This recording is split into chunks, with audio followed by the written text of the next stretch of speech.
Bab 23. Tidak ada retakan yang muncul. Qixia perlahan mengerutkan kening. Benar saja. Pihak lain menemukan pisau tersebut. Apakah dia mengantisipasi bahwa dia tidak akan menggunakan perisai di ronde pertama, sehingga dia dengan berani mengambil risiko menggunakan pisau? Qixia menarik napas dalam-dalam dan berkata, memang benar memainkan permainan ini menggunakan logika batu kertas gunting. Tetapi sayangnya ada hal lain yang perlu dipertimbangkan. Sebagai contoh, tanya Susan. Sebagai contoh, jantung manusia. Ayam tanah itu mengambil walkie-talkie di sampingnya dan berkata, ronde pertama, fighter, silakan mulai.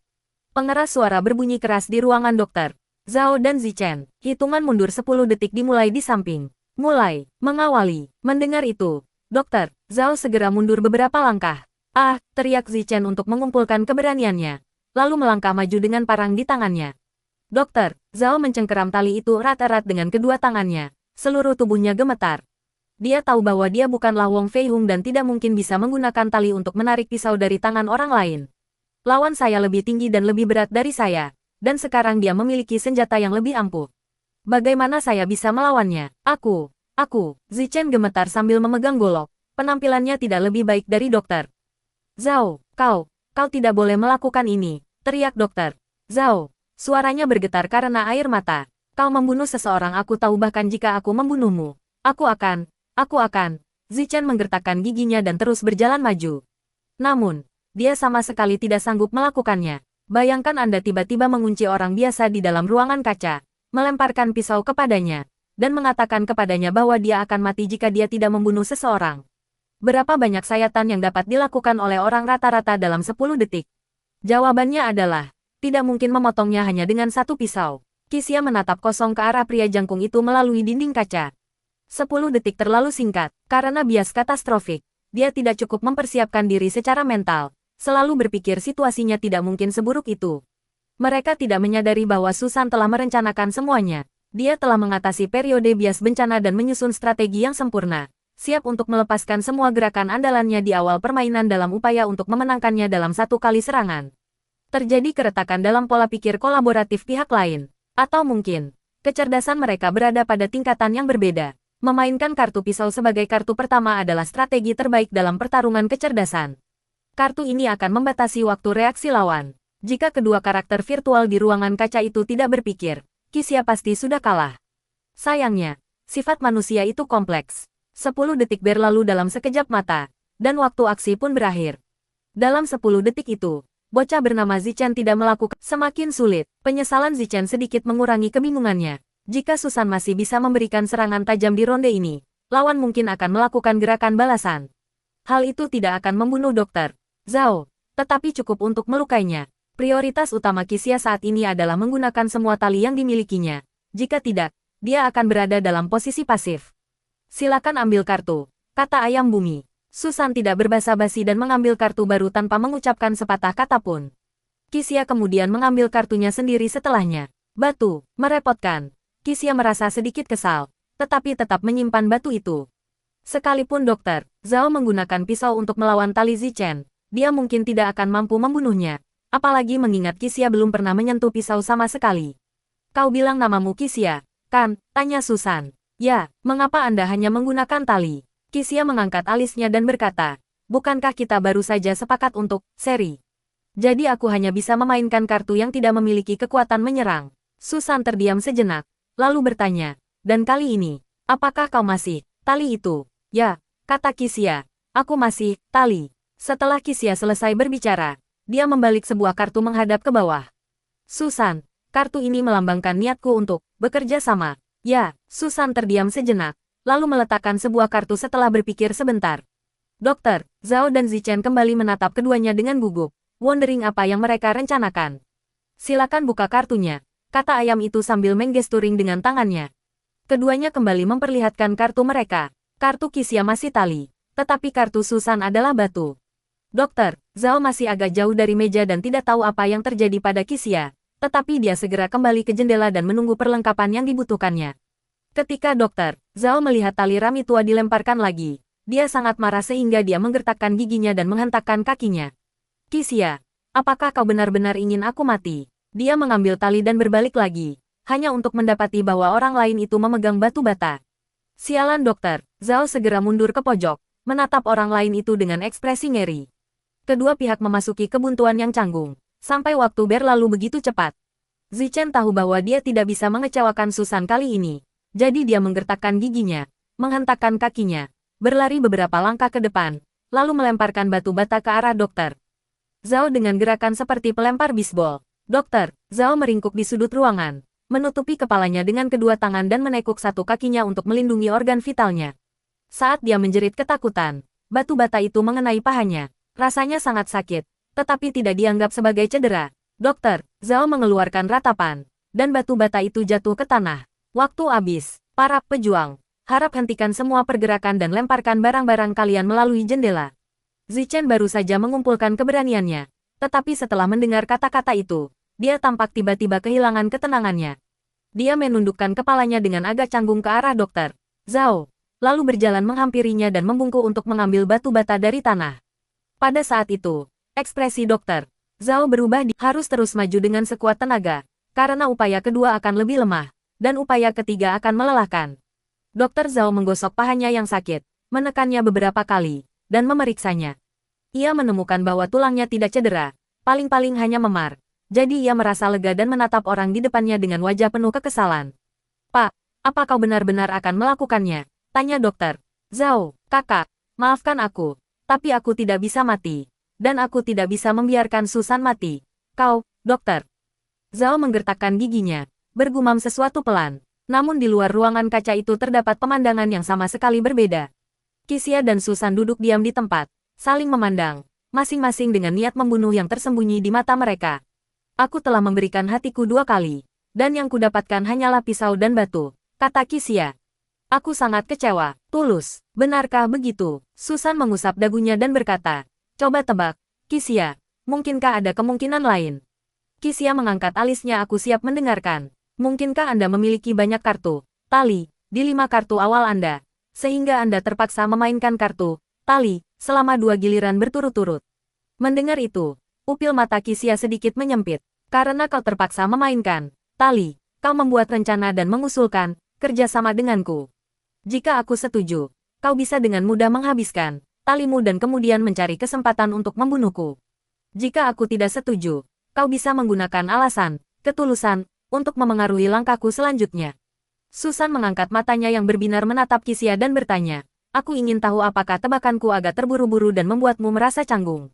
"Tidak sama sekali." Qixia tampak gembira, lalu mengetuk pelipisnya. "Aku sangat menikmati bermain melawan orang-orang pintar. Jika aku tidak mati, aku akan menjadi lebih kuat lagi. Terima kasih sudah bilang aku pintar." Susan memaksakan senyum. "Mari kita lanjutkan." Setelah mengatakan itu, dia mengulurkan tangan dan mengambil sebuah kartu, membalikkannya untuk melihatnya, lalu menambahkannya ke tangannya. Qixia tidak dapat memperoleh informasi berguna apapun dari ekspresinya, jadi dia hanya bisa menundukkan kepala dan mengambil kartu juga. "Kumohon, berikan aku pisau," pikir Qixia dalam hati.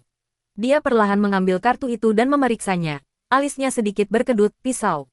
Susan menatap ekspresi Qixia dan tak kuasa menahan senyum. Pria ini telah membongkar jati dirinya.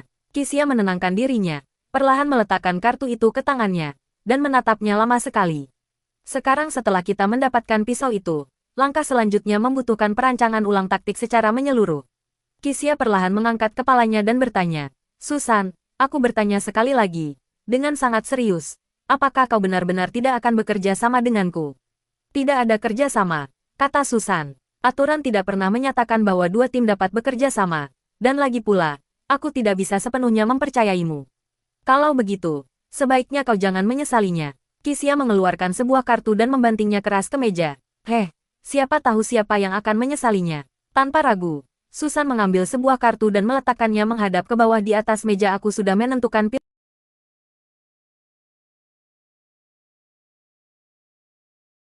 "Terlihat, maksudmu ini?" tanya Qixia. "Kau menyadarinya?" Susan menatap Qixia, berpikir sejenak, lalu perlahan duduk kembali. Dia mengakui bahwa dia telah meremehkan lawannya. Dia dan Zichen telah berkeliaran di tempat terpencil ini selama lebih dari sehari, bertemu dengan banyak lawan. Ini adalah pertama kalinya mereka mati dalam permainan, dan juga pertama kalinya mereka bertemu seseorang sepintar Qixia. Dia sebenarnya menggunakan ekspresi mikro untuk mengendalikan pemikiran lawannya. "Mengapa game ini berbeda dari game-game yang pernah saya mainkan sebelumnya?" Mengapa lawan-lawannya jauh lebih kuat kali ini? Situasinya sangat rumit. Dilihat dari atribut bertarung, perisai pasti sangat langka. Jika ada cukup perisai dalam deck, kemungkinan besar tidak akan ada pihak yang terluka. Oleh karena itu, strategi kunci untuk melindungi pejuang sendiri adalah dengan menggunakan perisai secara terampil. Dia sekarang menghadapi situasi terburuk yang mungkin terjadi. Tali dicocokkan dengan perisai. Susan seperti menggunakan kuda surgawinya melawan kuda inferior milik lawannya. Ini semakin menarik. Kisia memegang semua kartu di tangannya dan bertanya. Dilihat dari ekspresiku, bisakah kau tebak apakah aku sedang memegang pisau sekarang? Susan perlahan mengerutkan kening. Dia tahu bahwa jika dia ingin menang melawan orang di depannya, dia harus berpikir lebih hati-hati. Pada titik ini, Anda sama sekali tidak boleh mengikuti alur pemikiran pihak lain. Terlepas dari apakah dia memiliki pisau atau tidak, Anda harus berpikir lebih darinya. Di dalam ruangan kaca, properti-properti kembali jatuh menimpa kepala mereka. Dengan suara dentuman keras, sebuah perisai bundar jatuh di depan Zichen. Ini adalah perisai kayu dengan pinggiran logam, berdiameter sekitar 1 meter. Dia dengan cepat mengambil perisai itu dan memegangnya di depannya, lalu dengan gugup melirik dokter Zhao yang berada di hadapannya. Dokter Zhao menatap tali yang tergeletak di tanah. Ekspresinya sangat rumit. Ini kali ketiga saya jatuh dari tali. Kisia, kau memberiku begitu banyak tali. Apakah kau mencoba membuatku membuat jaring untukmu? Dia dengan marah mengambil tali dan menatap tajam pria yang memegang perisai kayu itu. Dia akhirnya mendapatkan kesempatan berharga untuk menyerang. Tetapi dia tidak pernah menyangka bahwa tali itu akan digunakan untuk menarik perisai kayu tersebut.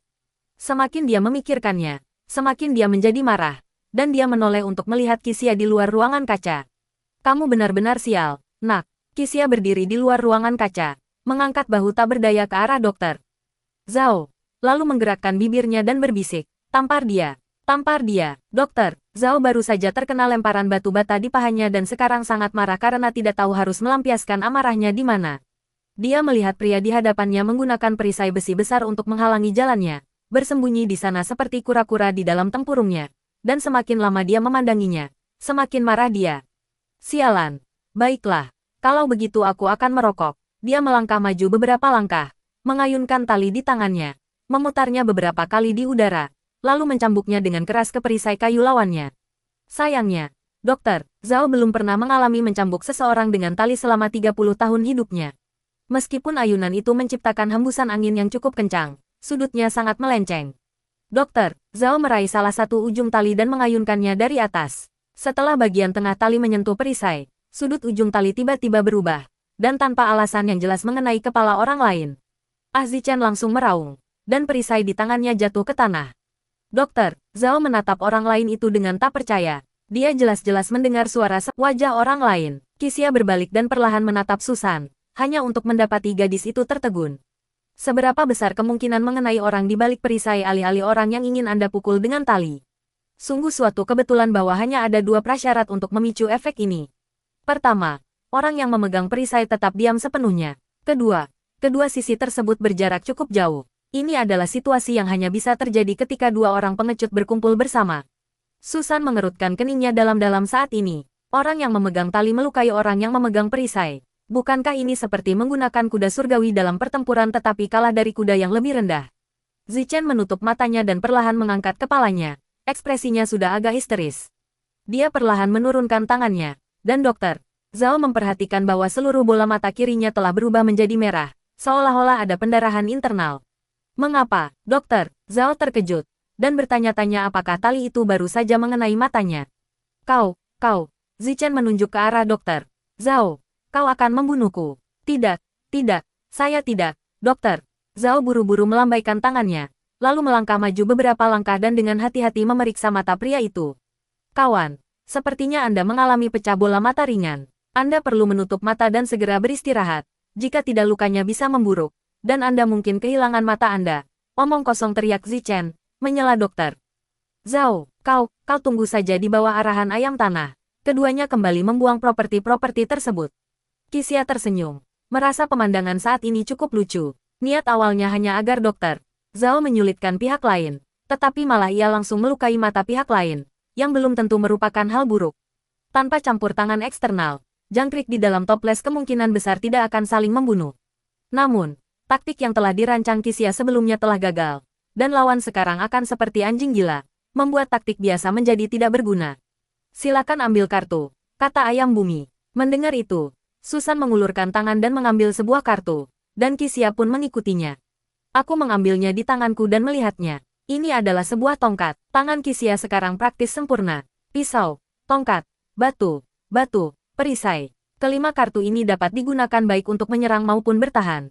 Tahap tali yang paling sulit telah dilewati. Selama Kisia menjaga tangannya tetap stabil dan memainkan tali yang ditariknya tepat waktu, dia akan sepenuhnya mengendalikan permainan. Dari perspektif manuver strategis, Kisia telah menyelesaikan perencanaan awal dan secara bertahap mendapatkan keunggulan. Jika tebakannya benar, Susan seharusnya telah mengumpulkan sejumlah besar tali. Dia hanya bisa menyalahkannya atas serangan agresifnya di tahap awal, yang merusak kesempatan untuk mengumpulkan sumber daya. Sepertinya dia belum mempelajari strategi militer dan tidak memahami pentingnya mengumpulkan kekuatan sebelum melepaskannya. Dia akan memasuki periode kelemahan singkat, menjadi seseorang yang hanya memiliki keinginan untuk membunuh tetapi tidak memiliki gerakan membunuh. Namun permainan ini tidak bisa dimenangkan hanya dengan mengakali seseorang. Dalam hal kekuatan, Dr. Zhao benar-benar berada dalam posisi yang kurang menguntungkan. Zichen terlihat sangat marah saat ini. Dia mungkin bisa mengubah batu menjadi pisau. Saya hanya penasaran apakah pihak lain akan memegang batu di tangan mereka. Ronde keempat, silakan mainkan kartumu. Ayam itu melambaikan tangannya lagi. Kisia berpikir sejenak, lalu mengeluarkan kartu batu dan meletakkannya menghadap ke bawah di depannya. Niat membunuh Dr. Zhao sekarang tidak cukup. Jadi ini satunya cara. Gumamnya pada diri sendiri sambil mengeluarkan kartu itu. Setelah berpikir sejenak, Susan memainkan sebuah kartu. Mereka berdua mengangkatnya bersamaan. Semuanya adalah batu. Susan, kau mempertaruhkan segalanya.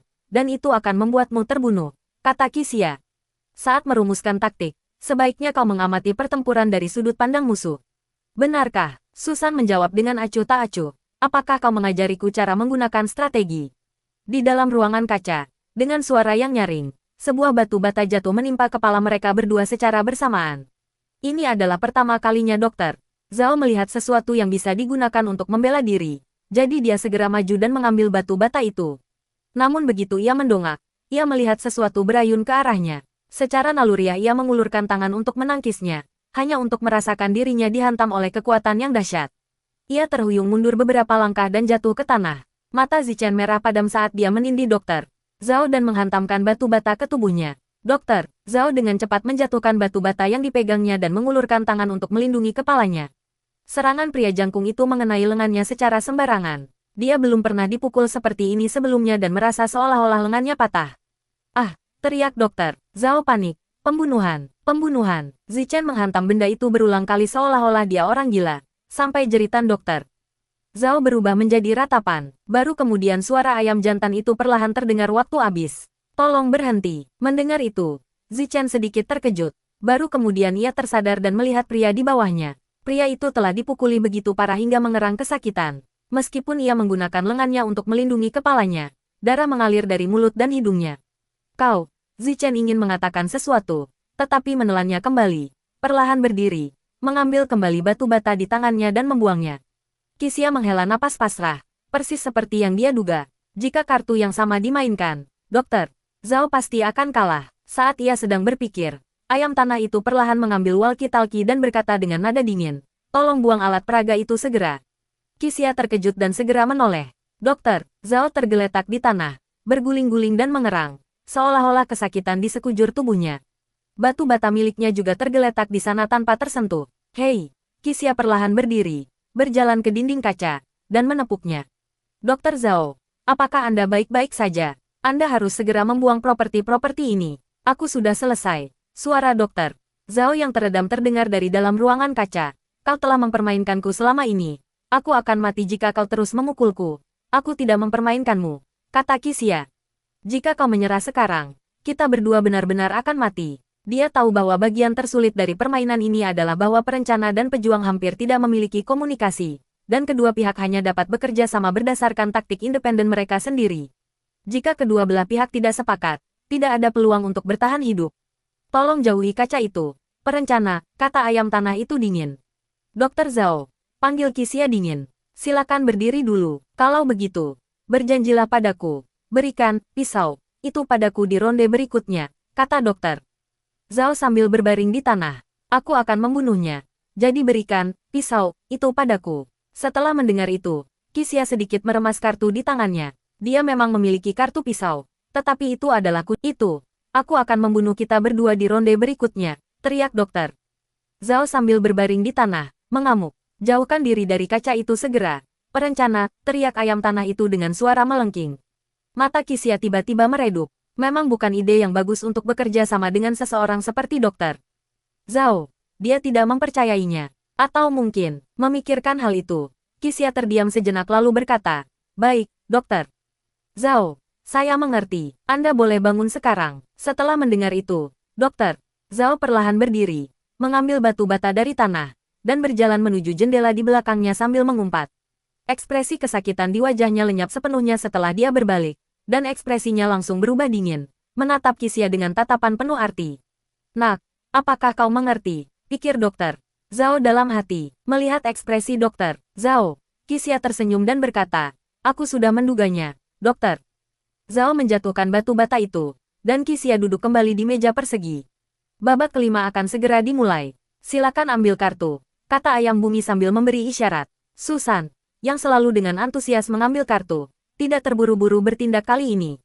Qixia mendongak menatapnya dengan rasa ingin tahu dan bertanya, ada apa? Kau duluan, kata Susan dingin. Rasanya tidak adil kalau aku selalu duluan. Tidak adil, Qixia berpikir sejenak, lalu berhenti menolak dan dengan tegas mengulurkan tangan mengambil sebuah kartu. Tidak mengherankan, barang yang paling banyak jumlahnya adalah tali. Apakah ini kartu yang buruk? Tidak, ini kartu yang sempurna. Qixia mengocok semua kartu di tangannya, lalu menarik keluar tali dan menancapkannya ke meja. Dokter, Zhao bukanlah orang bodoh yang menjadi ahli bedah saraf. Cedera palsunya adalah taktik untuk mengelabui pihak lain agar mengungkapkan semua perisai mereka. Tali ini datang tepat pada waktunya, jadi biarkan ia memainkan peran yang luar biasa. Susan berpikir sejenak lalu meletakkan sebuah kartu. Ekspresinya menunjukkan kehati-hatian yang ekstrim. Silakan buka kartu-kartunya. Keduanya secara bersamaan membuka kartu mereka, yang ternyata adalah 2 tali. Qixia, tebakanmu benar, kata Susan dengan suara rendah. Qixia tidak menunjukkan rasa terkejut sedikit pun ketika melihat kartu lawannya. Gadis bernama Susan ini sangat cerdas, jadi sudah diduga bahwa dia akan mengetahui tipu daya dokter. Zhao, sayangnya, strategi ini memungkinkan lawan untuk berhasil menggunakan salah satu tali mereka. Dokter, Zhao tidak akan pernah sesentimental itu sampai mempertaruhkan 2 nyawa pada satu pisau, tetapi taktiknya agak terburu-buru. 2 tali jatuh ke dalam ruangan kaca. Dokter, Zhao mengambil tali itu tanpa ekspresi, karena tahu bahwa Qixia mengerti maksudnya. Tapi mengapa pihak lainnya juga merupakan tali? Apakah lawan sudah tidak memiliki perisai lagi? Atau apakah gadis itu menyadari rencana tersebut? Ekspresi Zichen sangat tidak wajar ketika pertama kali menerima tali. Dalam 4 ronde sebelumnya, barang yang dia terima adalah pisau atau batu. Tetapi sekarang dia menerima tali yang paling tidak mematikan. Saat ia ragu-ragu, dokter, Zhao mengayunkan tali di tangannya dan menyerang. Sebelum Zichen sempat mengangkat tangannya untuk menghentikannya, tali itu telah mencambuk lengannya. Ini terasa bahkan lebih menyakitkan daripada dipukul dengan batang besi. Ah, teriak Zichen, hampir kehilangan pegangan pada tali. Dasar bajingan. Dia melipat tali menjadi 2 di tangannya. Lalu dengan marah melangkah 2 langkah ke depan. Kau berani memukulku? Zichen tahu dia tidak bisa menggunakan tali itu dengan bebas. Jadi dia hanya bisa dan menariknya kembali juga. Qixia mengangguk setelah melihat ini. Ternyata tali bukanlah senjata yang tidak berguna. Ketika kedua orang memegang tali di tangan mereka, mereka secara tidak sadar akan menjaga jarak. Situasi ini memaksa kedua belah pihak untuk mengayunkan tali dan saling mencambuk. Dan begitu adegan seperti itu terjadi, permainan akan menjadi di luar kendali.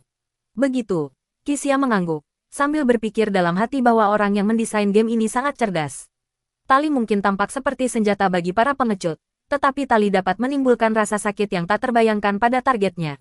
Ketika 2 pengecut berkelahi menggunakan tali, salah satu dari mereka kemungkinan besar akan terpancing emosi. Jika seseorang diprovokasi, mereka mungkin akan membunuh pihak lain. Oleh karena itu, dalam setumpuk kartu ini, tali yang tampaknya paling tidak berbahaya sebenarnya, seperti namanya, berpotensi menjadi pemicu segala sesuatu. Keduanya menahan rasa sakit yang luar biasa dan saling menamparkan beberapa kali sebelum 10 detik berlalu. Mereka berhenti, dengan marah membuang perlengkapan mereka, lalu kembali ke posisi semula. Namun kali ini situasinya sedikit berbeda, keduanya tampak kesakitan di sekujur tubuh. Dokter, Zhao terus menutupi perut bagian bawahnya, sementara Zichen terus menutupi lengannya. Tatapan mata mereka berubah, Mereka tampak perlahan menerima aturan pertempuran 10 detik ini. Mereka kini bersiap dan siaga, menunggu giliran barang-barang berikutnya tiba. Putaran ke-6. Silakan ambil kartu. Kisia melirik Susan, yang tidak menunjukkan niat untuk mengambil kartu. Jadi dia tanpa basa-basi mengulurkan tangan dan mengambil kartu baru. Kumpulan kartu yang dimilikinya saat ini tetap stabil shield, knife, staff, stone, dan stone. Kartu baru ini tidak akan pernah pasif. Apapun bentuknya, kartu ini akan merumuskan taktik baru berdasarkan kartu yang dimainkannya. Namun, ketika Kisia benar-benar melihat kartu itu, pupil matanya tanpa sadar menyempit. Papan tanda itu bergambar pistol dengan tulisan Joker di atasnya dalam bahasa Inggris. Ini, kartu truf kita. Ia tersadar dari lamunannya, perlahan memasukkan kartu itu ke tangannya, dan mulai memikirkan solusi. Ayam itu berkata bahwa ada 2 kartu hidup dan 1 kartu mati dalam tumpukan kartu ini. Tetapi apakah kartu as dengan tulisan Joker di atasnya merupakan kartu hidup atau kartu mati? Pelan-pelan, tunggu sebentar. Kisia dengan lembut menyentuh dahinya dengan tangannya, lalu melihat kartu itu dengan saksama lagi. Situasi ini benar-benar tidak terduga. Pistol bisa membunuh dalam sekejap. Entah orang yang memegang senjata itu pengecut atau pembunuh sejati. Mereka hanya membutuhkan niat membunuh selama sedetik saja. Sekalipun mereka menyesalinya, itu akan terjadi setelah penembakan. Sambil memikirkan hal itu, dia menoleh dan melihat ruangan kaca itu lagi. Ruangan itu tidak besar, dokter. Zhao dan Zichen paling-paling hanya berjarak selusin langkah. Pada jarak ini, pistol memiliki keunggulan yang signifikan. Jadi, haruskah aku menggunakan senjata ini di ronde berikutnya? Bagaimana jika lawan memiliki perisai? Kisia harus mengakui bahwa pistol ini memang di luar imajinasinya, dan dia tidak bisa mengendalikan ekspresi wajahnya sejenak. Jika Susan memanfaatkan celah ini dan menggunakan perisainya untuk menyerang, situasinya akan menjadi agak rumit. Salah, Kisia tiba-tiba menyadari sesuatu perisai dan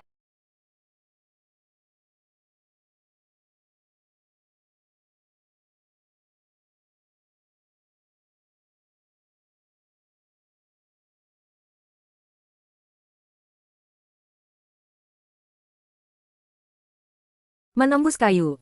Daya mematikannya tetap akan berkurang. Jika Anda ingin membunuh petarung lawan tanpa gagal, sekarang bukanlah waktu yang tepat. Kisia hanya bisa meletakkan tongkat itu menghadap ke bawah di atas meja. Silakan buka kartu-kartunya. Susan masih menggunakan perintah tali. Seperti yang telah diprediksi Kisia, pihak lawan kini berada dalam fase tali. Kisia menyesal tidak menggunakan senjata secara langsung, tetapi setelah dipikirkan lebih dalam, setiap langkah yang dia ambil berkaitan dengan hidupnya. Jadi berhati-hati bukanlah hal yang buruk. Dokter, Zhao telah belajar dari kesalahannya. Dia mengangkat tangannya dan meraih tongkat itu sebelum menyentuh tanah, lalu bergegas maju tanpa mengucapkan sepatah kata pun. Sebelum Zichen sempat mengambil tali dari tanah, Dokter, Zhao menjatuhkannya ke tanah dengan sebuah tongkat. Lalu dia mengayunkan tongkat itu ke arahnya 5 atau 6 kali. Dapat dikatakan bahwa segala sesuatu adalah sebab dan akibat. Jika Zichen tidak menjatuhkan Dokter Zhao ke tanah dan memukulnya dengan batu bata, Dokter Zhao tidak akan begitu marah. Zichen, Susan berdiri dengan ekspresi khawatir, terus-menerus menatap ke dalam ruangan kaca itu. Dia sedikit panik, berhenti memukulnya. Suruh dia berhenti. Susan menoleh ke Kisia dan berkata, suruh dia berhenti. Dia akan berhenti ketika waktunya tiba, kata Kisia. Susan menunjukkan sedikit ketidakpuasan setelah mendengar ini, lalu perlahan duduk dan berkata, Kisia, kau harus mengakui kekalahan. Aku mengambil ubin, hidup. Hah, Kisia terkejut, lalu menatap orang lain itu.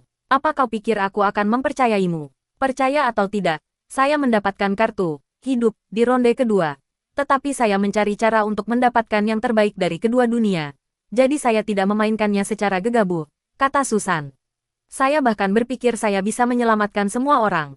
Kisia menatap mata Susan, tak mampu menilai kebenaran kata-katanya berdasarkan ekspresinya. Gadis ini menyembunyikan pikirannya dengan sangat baik. 10 detik telah berlalu, dan daging ayam giling itu membuat keduanya berhenti. Namun Kisia dan Susan tetap tidak bergerak. Kau bilang kau mengambil ubin hidup.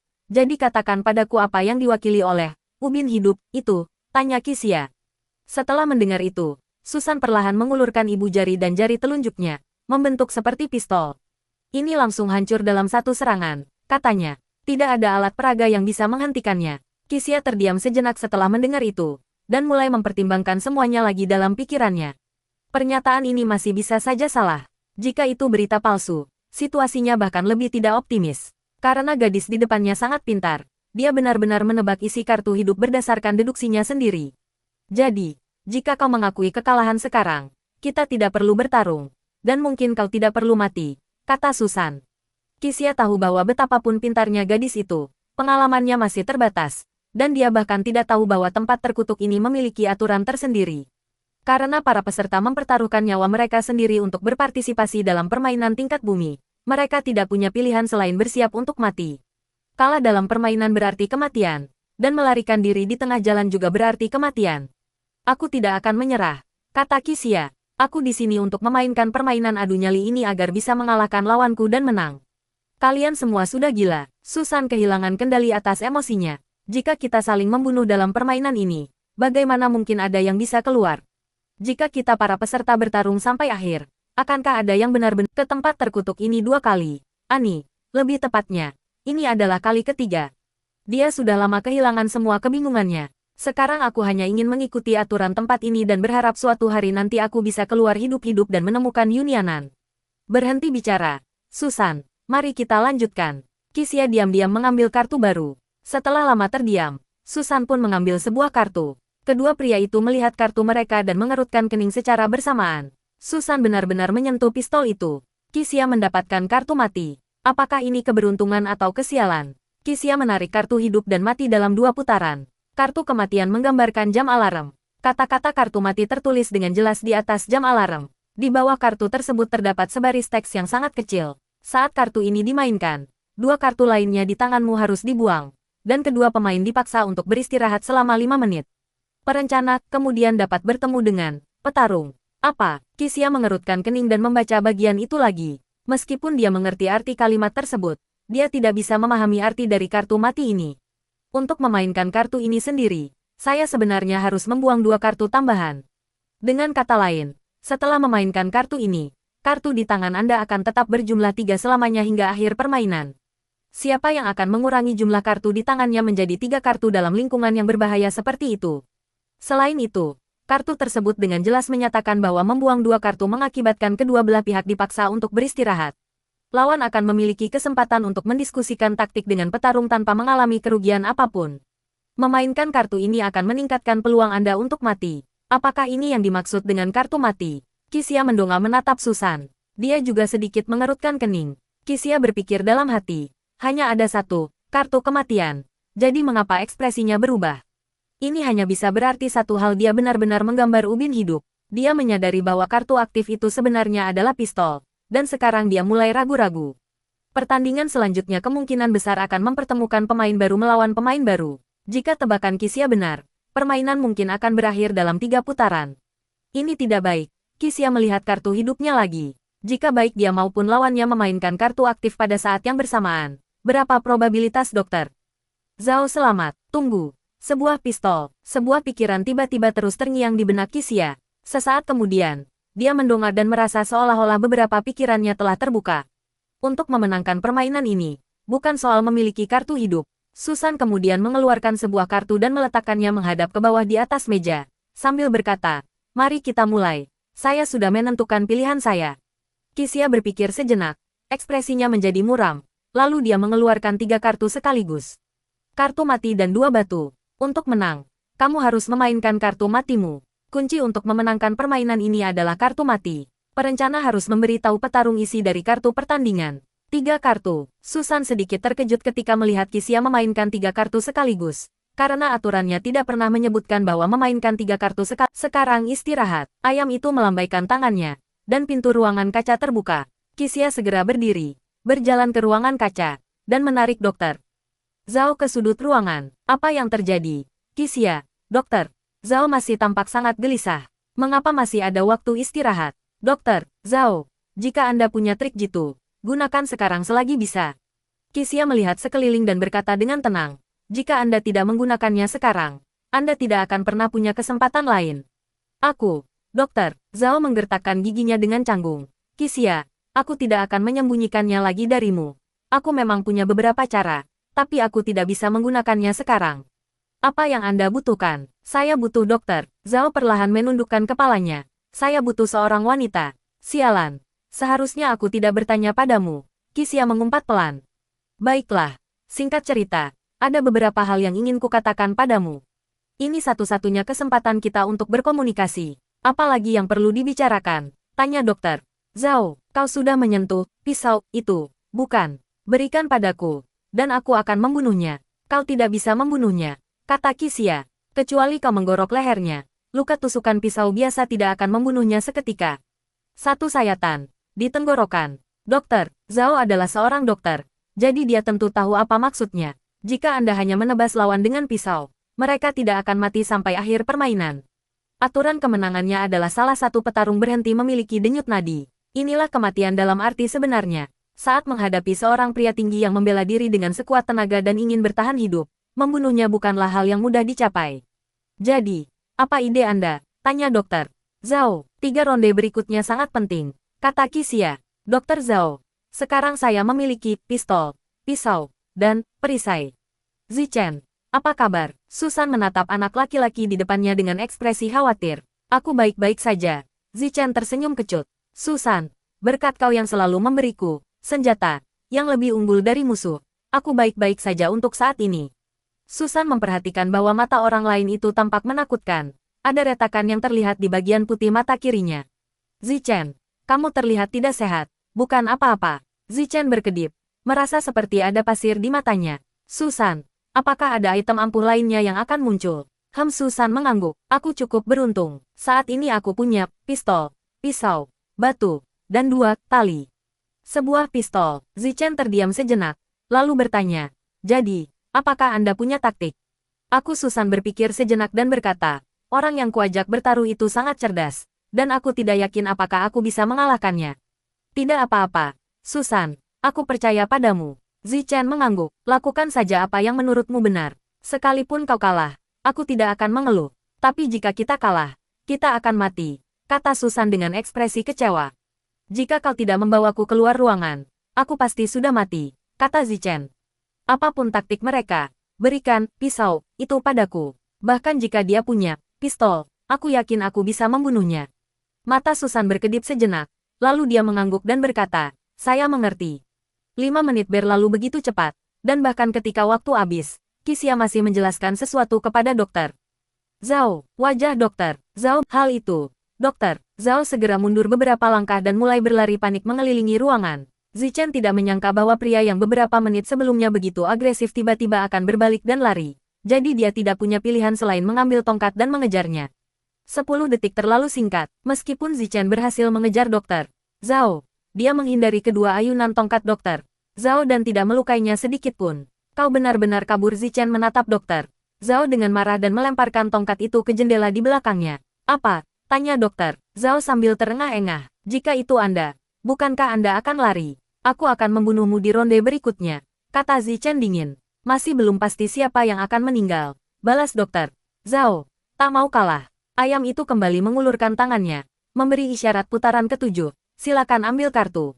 Susan mengulurkan tangan dan mengambil sebuah kartu, dan Qixia mengikuti jejaknya. Kartu apapun itu, tidak masalah. Keduanya sudah menentukan taktik mereka.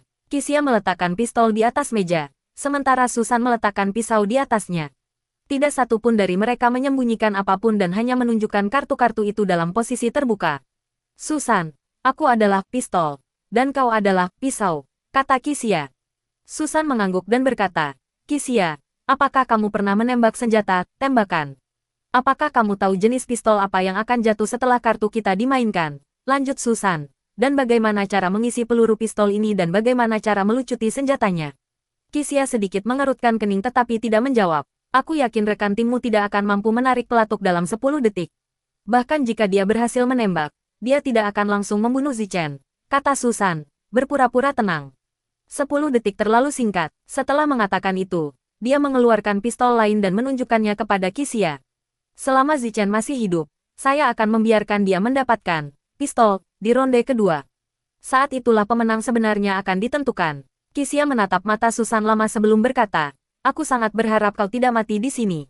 Heh, begitu ya, Susan mencibir. Tapi kau sudah berulang kali membunuh kami. Salah satu dari kami pasti akan mati di sini. Bukan itu maksudku. Qixia menggaruk kepalanya dan berkata, bagaimana kalau begini? Setelah pertandingan ini jika kau menemukan solusinya, kau bisa menemuiku di sekolah di sebelah barat. Apa? Susan sedikit terkejut. Setelah pertandingan ini cukup rumit untuk dijelaskan. kata Qixia sambil menggelengkan kepalanya. Kau mungkin tidak akan pernah mengingatku. Jangan mengalihkan pembicaraan. Susan menyela. Yang penting bagiku hanyalah menang dan kalah. Mari kita mulai. Setelah melihat kedua kartu itu, ayam tanah itu melambaikan tangannya, dan properti di ruangan kaca itu pun jatuh. Zichen segera meraih parang yang tergeletak di tanah dan hendak berlari ke depan ketika laras senjata berwarna gelap sudah diarahkan kepadanya. Jangan bergerak, kata dokter. Zhao, Anda. Zichen memperhatikan bahwa pria di depannya sedikit memiringkan bahunya ke belakang di sisi tempat dia memegang pistol. Lengannya ditekuk, dan dia memegang pistol dengan kedua tangan, posturnya sangat profesional. Pada saat itu, kata-kata Qixia terus terngiang di benak dokter. Zhao saat menembakkan pistol, ingatlah untuk tidak membiarkannya jatuh ke tanah. Situasi saat ini persis seperti yang diprediksi Qixia. Glock 19 ini sama dengan yang saya gunakan dalam kursus menembak besar benar. Namun, karena keadaan sudah sampai seperti ini, ia tak mungkin mengakui kekalahan. Jadi ia sedikit menggerakkan bibirnya dan mengucapkan 4 kata kau hanya menggertakku. Kau bisa coba. Tangan dokter, Zhao tetap diam sempurna saat ia menatap tajam orang lain itu. Letakkan pisaunya. Dan sebagai gantinya, aku tidak akan menembakkan peluru ini. Letakkan. Zichen telah memikirkan hal ini. Pihak lain jelas-jelas memiliki pistol. Jadi mengapa dia begitu bersikeras menyuruhnya meletakkan pisau itu? Aku akan menghitung sampai 5. Jika kau tidak meletakkan pisau itu, aku akan langsung menembak. Dokter, Zhao berhenti sejenak. Bergumam. 5, 4, 3, 2 aku tidak bisa membiarkan ini begitu saja. Zichen meraung. Aku akan membunuhmu. Dia hendak melangkah maju dengan pisau di tangan ketika sebuah suara dingin dari siaran radio perlahan mengumumkan waktu habis. Mohon hentikan semua tindakan. Apa Zichen mendongak dengan tatapan kosong dan menyadari bahwa 10 detik telah berlalu. Terlepas dari seberapa banyak dari apa yang dikatakan pihak lain itu benar atau salah, mereka hanya mengulur waktu. Namun, apa tujuannya mengulur waktu? Silakan buang properti Anda, tanpa ragu. Dokter, Zhao berbalik dan melemparkan pistol ke jendela. Zichen bingung dan hanya bisa melemparkan pisau ke jendela di belakangnya juga. Ini adalah kali kedua dia memegang pisau. Tetapi sayangnya, dia tidak bisa menggerakkannya setiap kali. Perasaan yang membuatnya sangat tidak nyaman. Qixia. Rencana macam apa yang sedang kau susun? Tanya Susan. Aku. Qixia berpikir sejenak dan berkata, aku siap mengambil risiko bersamamu. Mempertaruhkan semua yang kita miliki. Apakah kita akan mengambil risiko? Jika memungkinkan, aku juga ingin mendorongmu ke dalam situasi yang putus asa, kata Qixia. Kau benar-benar tidak normal. Tangan Susan sedikit gemetar. Sama sekali tidak menyadari apa yang dipikirkan pria di depannya. Kau tidak hanya ingin membunuhku, tetapi kau juga ingin membuatku putus asa. Aku. Qixia tidak melanjutkan bicara, tetapi hanya mengangguk. Putaran 8. Silakan ambil kartu. Setelah mendengar itu, Qixia segera mengambil sebuah kartu dan melemparkannya begitu saja tanpa melihatnya. Susan perlahan mengambil sebuah kartu, menyadari bahwa apapun yang dipikirkan pihak lain, sekarang adalah waktu terbaik untuk membunuh mereka. Sesuai dengan strateginya sendiri, dia mengeluarkan pistol. Qixia kemudian memainkan kartu pisau. Keduanya tidak berusaha menyembunyikan strategi mereka, mengungkapkan rencana mereka kepada dunia. Situasinya telah berbalik. Susan, kata Qixia, kali ini kaulah yang memegang pistol. Apa yang akan kau lakukan? Aku akan membunuhmu tanpa ragu, kata Susan. Ayam giling itu melambaikan tangannya, dan barang untuk ronde ke-8 jatuh. Ketika Zichen melihat pistol itu, dia mengambilnya secepat mungkin dan mengarahkannya ke dokter. Zhao, tetapi setengah detik kemudian, keringat dingin mengalir di dahinya.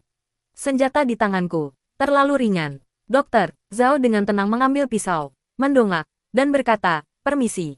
Begitu selesai berbicara, dia langsung bergegas maju. Apa-apaan ini? Zichen berteriak dan menarik pelatuknya, dan semburan air kecil, yang hampir tidak terlihat oleh mata telanjang, menyembur dari moncong senjata.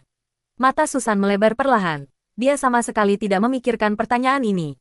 Dalam permainan ini, semua alat ada untuk tujuan membunuh. Tongkat diasah, pisau dipertajam, tetapi senjata hanyalah mainan. Dalam sekejap, Dokter, Zhao sudah berada di depan Zichen, dan dengan sekali ayunan pisaunya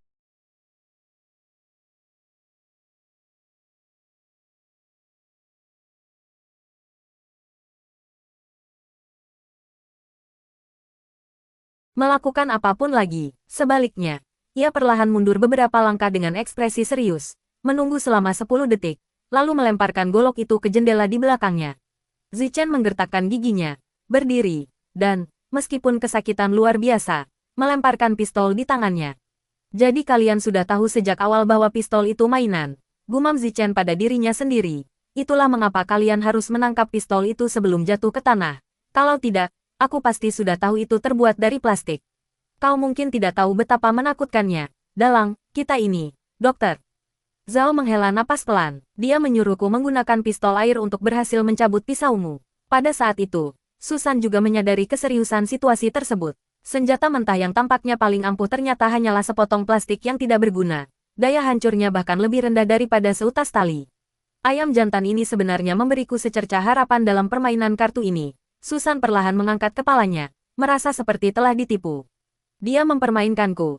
Dia tidak sedang mempermainkanmu. Kisia menggelengkan kepalanya, sambil menunjuk kata-kata di kartu itu. Kartu ini disebut, kartu hidup, dan selalu tertulis, Joker, di atasnya. Apa? Pikirkan baik-baik, perisai dalam permainan ini terbuat dari kayu, yang berarti, pistol menjamin kemenangan, kata Kisia dengan tenang. Karena ada kartu kemenangan yang dijamin, mengapa kita harus bersusah payah dan saling mengakali? Siapapun yang mendapatkan pistol, akan menang. Bukan itu yang diinginkan, ayam bumi. Lihat kartu di tangan kita. Dia ingin kita saling menyiksa dalam pertempuran panjang. Jadi, pistol, hanyalah lelucon. Memainkan kartu hidup, ini berarti tidak akan ada yang mati.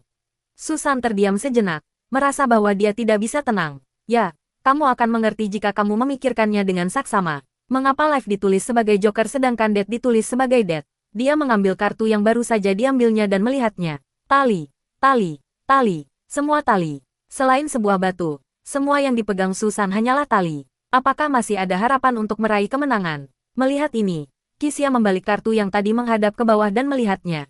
Ternyata itu juga sebuah tali. Ayo kita mainkan yang ini. Kisia memainkan tali itu menghadap ke atas dan melemparkannya di depan Susan. Kau Susan berkedip. Butiran keringat dingin mengalir di dahinya. Kurasa aku mengerti rencanamu sekarang aku akan kalah benar sekali. Kisia mengangguk. Kau punya satu kesempatan lagi untuk mempertaruhkan nyawamu. Dan itu adalah dengan memainkan batu. Setelah mendengar itu, Susan diam-diam mengambil batu di tangannya. Meskipun dia tidak ingin mengikuti rencana Kisia, dia benar-benar tidak punya pilihan lain saat ini. Bagi mereka yang ingin membunuh petarung lawan mereka, batu ini adalah harapan terakhir mereka. Lagi pula, kemungkinan tali membunuh seseorang dalam waktu 10 detik hampir nol. Jika waktunya berlarut-larut lebih lama, Zichen juga akan mati karena kehilangan banyak darah. Dia perlahan meletakkan batu itu. Dengan sedikit keputusasaan di matanya. Kisia, mengapa kau membunuh seseorang tanpa ragu-ragu? Tanya Susan, suaranya bergetar. Suatu hari nanti kau akan berakhir seperti aku, kata Kisia dingin. Susan tidak bisa memahaminya, dan dia tidak ingin memahaminya. Apapun yang terjadi.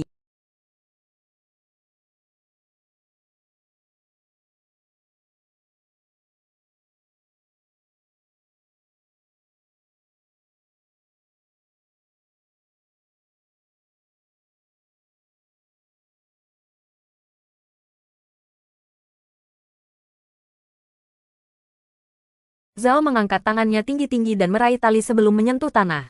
Meskipun kakinya sangat kesakitan, Zichen berhasil menangkap batu bata itu di udara. Menyadari bahwa dirinya terluka dan tidak dapat bergerak dengan mudah, ia hanya bisa memegang batu bata dalam posisi bertahan. Namun, yang mengejutkannya, Dokter, Zhao tidak menggunakan tali untuk menyerang. Sebaliknya, ia berbalik dan melemparkan tali itu ke jendela di belakangnya. Hah, Zichen terdiam sejenak, tetapi kemudian melihat dokter. Zhao berbalik dan berlari menjauh, keluar dari jangkauan serangan Zichen. Apa yang kau lakukan? Zichen berkata dengan gigi terkatup. Apakah kau berencana untuk terus melarikan diri mulai sekarang? Benar, dokter. Zhao menyeka darah dari hidungnya. Kau sudah terluka, dan hanya masalah waktu sebelum kau kehabisan darah hingga meninggal. Tidak perlu bagiku untuk menempatkan diriku dalam situasi ini. Jadi kau memang berencana memotong kakiku sejak awal. Zichen sangat marah. Dia memegangi kakinya yang terluka dan berjalan pincang menuju Dokter Zhao. Dokter, Zhao berbalik dan berlari beberapa langkah menjauh. Jangan bodoh, menyerah saja, teriak dokter. Zhao, kalian tidak akan punya kesempatan untuk menangkapku dalam beberapa hari ke depan. Zichen mengikuti Dokter Zhao untuk waktu yang lama sampai darah di pahanya meresap ke sepatunya. Kau, Zichen tahu bahwa waktu semakin habis. Dan jika dia tidak melakukan sesuatu sekarang, dia benar-benar akan membiarkan pihak lain berhasil. Susan segera berdiri dan berteriak, Zichen. Tidak dalam sekejap mata, Zichen menimbang batu bata di tangannya dan melemparkannya dengan keras ke arah dokter. Zhao, Qixia menghela napas dan menatap gadis yang tercengang di depannya. Lalu berkata, semuanya sudah berakhir, Susan. Dokter, Zhao menghindar ke samping. Lalu segera mengambil batu bata dari tanah, menyelipkannya ke dalam pakaiannya, dan berbaring di tanah. Apa? Zichen berkedip, bingung. Apa yang kau lakukan dengan batu bataku? Zichen Susan bergegas ke dinding kaca, memukul-mukul kaca sambil berteriak. Ambil kembali batu bata itu. Dia mencoba membunuhmu. Ayam giling itu tertawa dingin tanpa berkedip dan berkata, 10 detik telah berlalu. Silakan buang barang-barang Anda. Mendengar itu, Zichen merasa darahnya membeku. Perasaan sangat gelisah mulai menyebar di hatinya. Hei, kembalikan batu bata itu. Dia tertatih maju dan mengulurkan tangan untuk menarik dokter Zhao. Namun dokter Zhao berbaring di tanah dan meringkuk. Dengan hati-hati menyembunyikan batu bata itu di lengannya. Dia tetap diam dan tak bergerak. Sialan, suara Zichen bergetar. Berikan padaku sekarang. Jika kau tidak memberikannya padaku, aku akan mati dokter. Zhao memejamkan matanya erat-erat, menyembunyikan kepalanya dalam-dalam di antara lengannya, dan membiarkan Zichen memukul dan menendangnya. Aku ulangi lagi, cibir ayam giling itu. Silakan buang properti-properti itu segera. Hei, teriak Zichen. Suaranya bergetar karena isak tangis. Berikan padaku. Susan gemetar tak terkendali. Dia tidak pernah membayangkan akan mati di tempat aneh ini. Susan, carilah posisi yang nyaman untuk menunggu kematian, kata Qixia dengan nada sengaja dari samping. Ngomong-ngomong, usahakan jangan sampai darah terciprat ke wajahku. Susan mengangkat matanya yang putus asa untuk menatap Qixia. Sekarang hitungan mundur kematiannya telah tiba. Dia punya begitu banyak hal yang harus dilakukan. Bagaimana mungkin dia bisa mati di sini? Tapi siapa yang bisa menyelamatkannya? Saat memikirkan hal ini, seutas benang di benak Susan putus. Dentang suara lonceng besar bergema di kejauhan. Qixia Barat, sekolah, gerbang surga. Namaku Qixia. Sebelum Susan sempat bereaksi, si ayam tanah sudah memasuki ruangan kaca dan terus berkata dengan dingin, silakan buang properti Anda segera. Tunggu sebentar. Zichen melambaikan tangannya dengan panik. Beri aku sedikit waktu lagi. Aku akan selesai dalam 1 menit. Tersisa 5 detik. Ayam giling itu perlahan menutup matanya. Hei, kakak. Zichen berhenti memukul dokter Zhao dan malah berlutut sambil terisak. Kumohon kembalikan padaku. Aku tidak ingin mati. Maafkan aku, kata dokter Zhao pelan sambil menggenggam batu bata itu. Aku juga tidak ingin mati. 5 detik berlalu dalam sekejap mata, dan ayam tanah itu mengulurkan tangan dan menusuk jantung Zichen dengan kecepatan luar biasa. Tim biru melakukan pelanggaran dan akan dikenai sanksi. Ayam itu tertawa, mengibaskan darah dari tangannya dan menjatuhkan sepotong daging yang tidak diketahui dari genggamannya. Kalung Susan juga mulai berkedip lampu biru, yang berkedip semakin cepat, seolah-olah hitungan mundur akan dimulai. Susan, apakah kau mengingat semua yang kukatakan? Qixia menoleh ke arah gadis di depannya.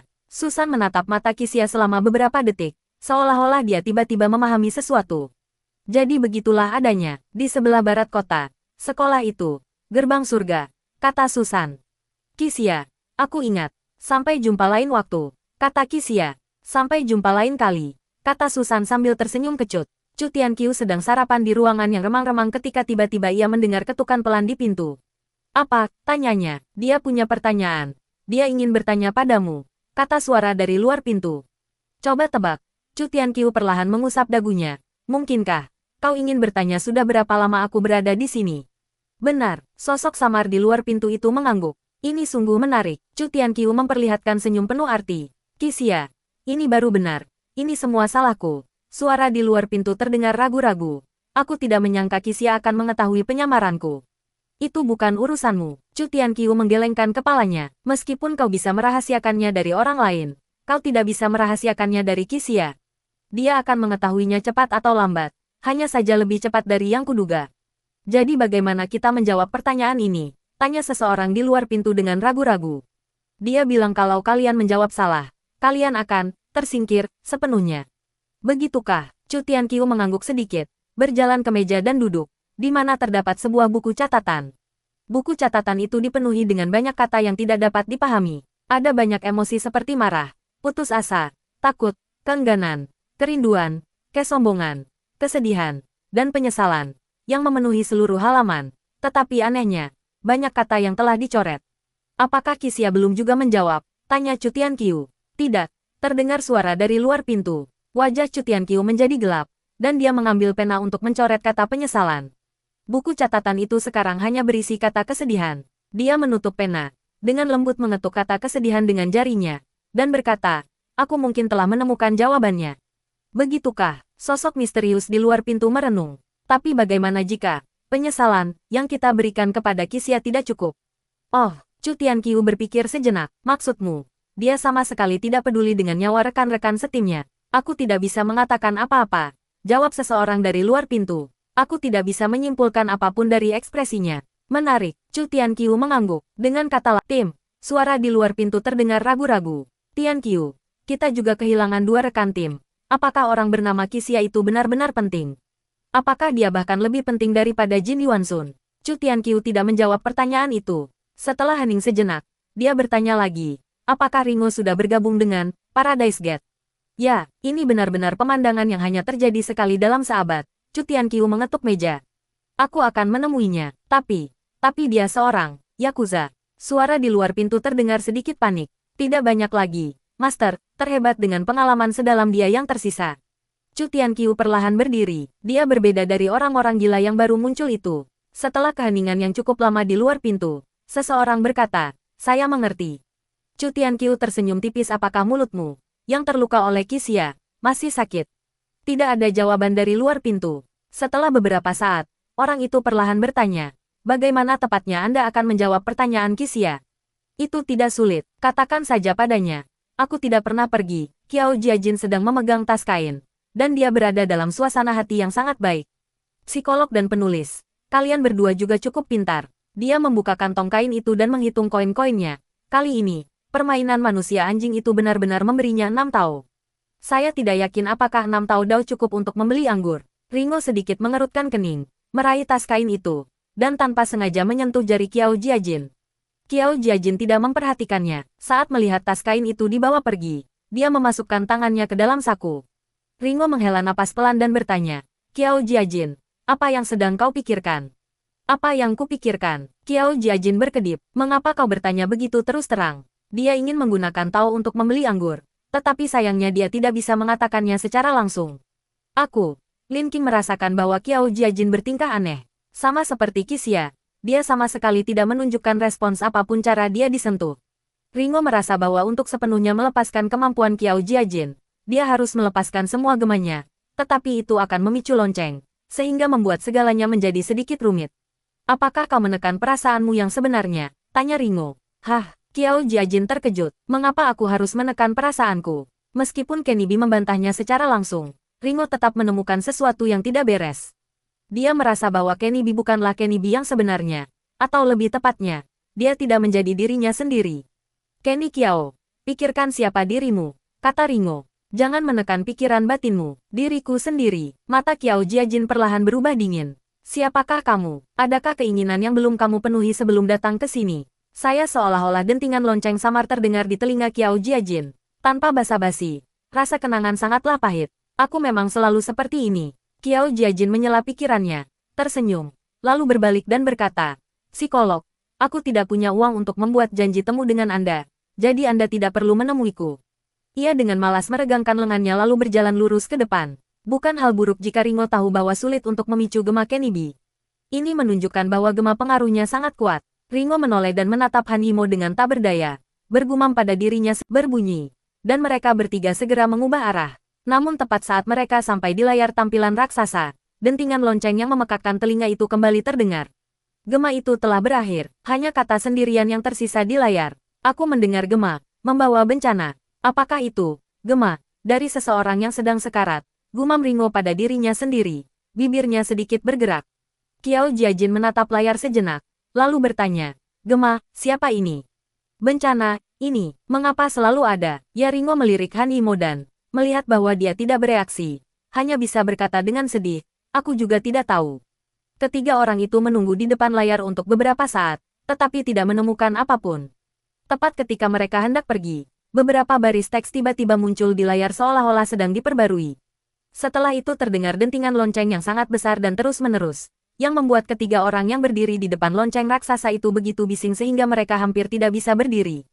Aku mendengar gema, pembingkaian. Aku mendengar gema. Sebab dan akibat, aku mendengar gema dari aslinya. Selain tulisan asli membawa bencana, kini ada 4 baris teks yang berkedip di layar. terlihat sangat menakutkan. Apa yang terjadi? Han Yimo berdiri di sana, tertegun. Qixia dan Dokter Zhao keluar dari ruang kartu milik bandar judi lokal dengan membawa 30 token Tao. Sebelum mereka melangkah 3 langkah, wajah Qixia berubah muram. Dokter Zhao, Anda ini orang mesum macam apa? Tanyanya sambil berbalik. Hah, Dokter Zhao terkejut. Aku, seorang mesum. Eko, mu membutuhkan seorang wanita untuk diaktifkan. Qixia menunjukkan ekspresi jijik. Apakah kau semacam iblis dari cerita bela diri yang memadukan yin dan yang? Apa yang Anda bicarakan? Selain, gema. Dokter Zhao berkedip. Maksud Anda? Apa yang saya alami disebut, gema? Apa yang kau katakan? Qixia sedikit terkejut. Kita sudah sampai pada tahap ini. Apakah perlu terus menyembunyikannya? Saya tidak menyembunyikan apapun, kata Dokter Zhao dengan canggung. Saya benar-benar tidak tahu apa ini. Tetapi sepertinya saya dapat menghancurkan lingkungan di sekitar saya sesuai keinginan saya sendiri. Menghancurkan. Qixia ragu-ragu. Ini benar-benar jawaban yang tak terduga. Dengan kata lain, permainan melarikan diri manusia kelinci tidak memiliki solusi berupa akuarium yang runtuh, melainkan gema Dokter Zhao yang diaktifkan. Namun mengapa Dokter Zhao tidak tahu bahwa dia memiliki respons? Setiap kali aku menyentuh seorang gadis, aku mendapatkan beberapa kemampuan aneh untuk sesaat, kata Dokter Zhao dengan canggung. Terakhir kali ketika aku ingin berbincang lebih dalam dengan Xiaoran, kau menyela. Qixia menutupi dahinya dengan ekspresi muram. Dia merasa bahwa semua ini tidak masuk akal. Tepat ketika Dokter Zhao hendak menerima tanggapan yang sebenarnya hari itu, ia malah disela oleh dirinya sendiri. Pantas saja Qixia mengangguk. Hari itu, ketika Lin Qing dan aku pergi mencarimu, kau bersembunyi di balik bayangan dan mengayunkan papan kayu ke arahku. Kau benar-benar ingin membunuhku, kan? Saya Dokter Zhao menundukkan kepalanya tanpa berkata apa-apa. Karena aku menghentikanmu, aku tidak membiarkanmu menjadi Superman. Qixia menghela napas. Lalu matanya menjadi dingin saat dia bertanya, Dokter Zhao, apakah Anda selalu mempertahankan ingatan Anda? Aku, Dokter Zhao menatap Qixia dengan waspada dan berkata, Qixia, meskipun aku tidak mengerti apa arti menyimpan ingatan selamanya, aku ingat semua yang terjadi terakhir kali. Apa? Tapi seseorang secara menyimpan satu kenangan. Sepertinya tebakanku salah. Dentang, dentang, dentang. Sebelum Qixia sempat memahaminya, dia dikejutkan oleh dentang lonceng yang beruntun. Keduanya mendongak dengan kebingungan. Belum pernah ada yang melihat bunyi lonceng sepadat itu. Seolah-olah sekelompok orang menggema pada saat yang bersamaan. 3 orang perlahan muncul dari balik bayangan dan berdiri di belakang Qixia. Qixia, dengar, belnya berbunyi. Sebuah suara yang familiar perlahan terdengar. Qixia terdiam sejenak, lalu dengan kaku berbalik. Wajah yang menyeramkan itu muncul di hadapan mataku. Ini Xiao Xiao. Xiao Xiao lah yang dengan kejam membunuh Qiao Jiajin dan Tian Tian. Wajah inilah kesan pertama Qixia tentang negeri akhir, gila. Qixia kemudian menatap pria dan wanita yang berdiri di sisi kiri dan kanan Xiao Xiao. Salah satunya adalah Jiang Ruoxue, yang pernah ia temui sekali sebelumnya, sedangkan yang lainnya adalah orang asing sama sekali. Hah, aneh sekali. Xiao Xiao menatap mata Qixia sejenak. Kau sepertinya mengingatku. Benarkah kau, menggema? Qixia tidak berbicara, tetapi menatap orang lain itu dengan sedikit permusuhan. Kalau begitu, komunikasi akan jauh lebih mudah. Qixia, apakah kamu mengerti apa yang kukatakan tadi? Xiao Xiao perlahan berjalan maju, sambil memainkan kaus oblongnya yang kebesaran. Qixia, apa ini? Dokter Zhao perlahan mundur selangkah, merasakan ada sesuatu yang tidak beres. Qixia tidak menjawab, sebaliknya, dia menelan ludah dan bertanya, sebenarnya apa yang ingin kamu lakukan? Awalnya aku berniat menyusup ke permainan ayam bumi untuk membunuh orang. Tapi tanpa diduga aku malah bertemu denganmu. Xiao Xiao tampak gelisah. Aku tidak bermaksud melakukan apapun. Ini hanya pertemuan kebetulan. Jiang Ruoxue tersenyum manis setelah mendengar itu dan melambaikan tangan kepada Qixia Hai. Sudah lama tidak bertemu. Ini jelas merupakan pertemuan kebetulan. Jadi mengapa kalian bertiga bereaksi? Tanya Qixia. Bukankah kami hanya ingin memenangkan hatimu? Xiao Xiao terkekeh dan berkata, terakhir kali aku bilang padamu bahwa orang-orang di sini tidak pantas mati. Kurasa kau sudah mengerti sekarang, kan? Di tempat seperti ini, hanya ekos yang berhak bertahan hidup. Sisanya akan mengalami nasib yang sama tidak peduli berapa kali mereka mati. Setelah mendengar itu, Qixia perlahan berjalan maju dan berdiri berhadapan dengan Xiao Xiao. Ekspresi Xiao Xiao tetap tidak berubah. Dia terus tersenyum dan berkata, kami mengirimkan gema ini untuk menunjukkan kepada kalian bahwa kami jauh lebih unggul daripada kebanyakan orang. Meskipun begitu, apakah kalian tidak ingin bergabung dengan kami? Xiao Xiao, dengarkan aku baik-baik. kata Qixia dingin. Hal yang paling kubenci dalam hidup ini adalah hal-hal di luar dugaanku. Jika kau berani membunuh rekan timku di depanku, kau harus siap menjadi musuhku selamanya.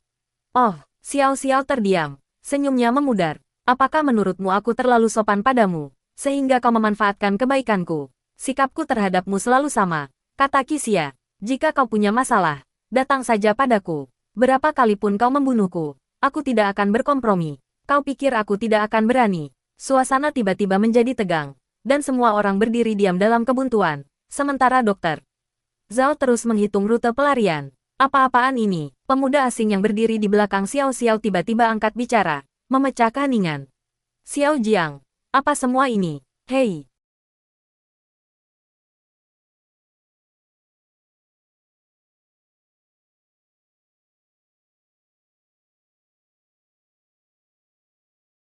Situasinya.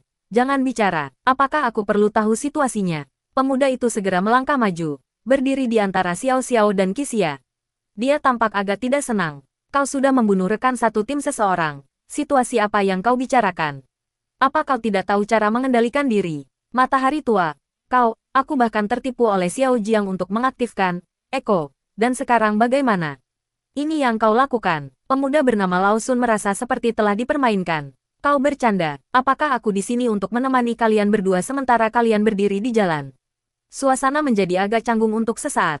Xiao Xiao dan Jiang Ruoxue saling bertukar pandangan tak berdaya pasun. Kami ingin merekrut orang bernama Qixia ini. Kalau begitu, bicaralah dengan mereka dengan baik. Matahari tua menatap Xiao Xiao dengan ekspresi kekecewaan yang mendalam.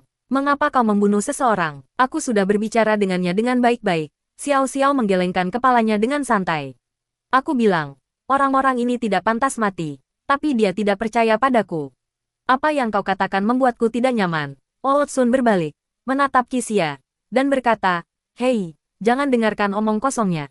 Aku akan meminta maaf atas namanya atas apa yang terjadi pada rekan timmu. Aku akan membelaimu. Qixia dan Dokter Zhao saling memandang dengan kebingungan. Apa yang sedang dilakukan ini? Apakah ini akting? Aku bilang, bukankah kalian semua bersekongkol? Qixia mengerutkan kening. Ada apa? Sun Tua menatap Qixia dari atas ke bawah. Tidak bisakah kita bertarung bersama? Qixia merasa bahwa pria di hadapannya memiliki kualitas yang sangat mirip dengan Qiao Jiajin. Namun, sifat ini, dikombinasikan dengan perbedaan antara utara dan selatan, menghasilkan efek yang sangat berbeda pada kedua individu tersebut. Terima kasih, tapi aku tidak butuh siapapun untuk membelaiku, kata Qixia. Jika tidak ada hal lain, kalian berdua bisa terus bertengkar. Kami ingin pergi dulu. Pergi. Matahari tua tampak sedikit terkejut. Aku membelaimu. Dan sekarang kau pergi. Qixia merasa seperti berada dalam situasi di mana dia seperti seorang cendekiawan yang bertemu dengan seorang prajurit. Saya sudah bilang saya tidak butuh siapapun untuk membela saya, kata Qixia. Jika kalian mau berakting untuk saya, sebaiknya kalian menyerah saja sekarang. Berakting. Matahari tua langsung marah. Ayolah. Coba lihat apakah aku sedang berakting atau tidak. Setelah mengatakan itu, dia mengepalkan tinjunya dan berkata kepada Qixia, batu ini untuk membela diri. Jika nanti terjadi perkelahian, lihat saja apakah aku akan mengerahkan seluruh kekuatanku. Dia mengulurkan tangannya ke depan, seolah-olah memberikan sesuatu kepada Qixia. Namun Qixia tahu bahwa tangannya kosong. Maksudku, kamu. Sebelum Qixia sempat mengajukan keberatan, dia terkejut mendapati sebuah batu besar di tangannya. Batu itu tergeletak tenang di tanganku, seolah-olah selalu ada di sana. Ini, Qixia terkzenjing, berubah menjadi batu begitu saja. Tanpa ragu, Old Sun mengulurkan tangan dan meraih tongkat batu tebal yang muncul di tangannya Xiao Xiao. Kau harus segera meminta maaf kepada orang ini. Bagaimana kita akan merekrutnya jika kita terus menyinggung perasaannya? Aku tidak meminta maaf. Aku tidak melakukan kesalahan apapun, kata Xiao Xiao. Jika bukan karena aku, apakah Qixia akan mampu memahami negeri akhir secepat ini? Wajah Qixia menjadi gelap, dan dia melemparkan batu di tangannya ke samping, sambil berkata, kalian bersikap konyol.